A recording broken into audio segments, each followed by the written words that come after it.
Maharashtra today 24 news, सत्य परिस्थितीचा सविस्तर आढावा। मंदिराची वर्गणी गोळा करण्यावरून वाद, कोयत्याने हल्ला करून केले जखमी, माथेफिरू तरुणाचा थरार।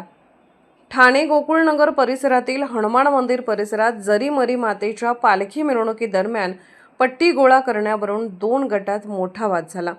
या वादाचे रूपांतर हाणामारीत होऊन एका माथेफिरू तरुणाने दुसऱ्या गटातील व्यक्तीवर कोयता विळ्याने जीवघेणा हल्ला केल्याची धक्कादायक घटना समोर आली आहे।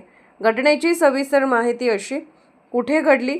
ठाणे गोकुळनगर हनुमान मंदिर परिसर। मंदिराच्या पैशाची वर्गणी गोळा करण्यावरून झाल्याची माहिती मिळाली आहे। 2 गटात बाचाबाची होऊन कोयता विळ्यासारख्या धारदार शस्त्रांचा वापर करून समोरच्या व्यक्तीला जखमी करण्यात आले आहे। या हल्ल्यात काही जण जखमी झाले असून परिसरात दहशतीचे वातावरण निर्माण झाले होते। पोलिसांनी घटनास्थळी धाव घेत परिस्थिती नियंत्रणात आणली असून हल्लेखोराविरोधात कडक कारवाई करण्याची मागणी स्थानिक ग्रामस्थ आणि रहिवासी करत आहेत। महाराष्ट्र टुडे मराठीसाठी ब्युरो रिपोर्ट, ठाणे।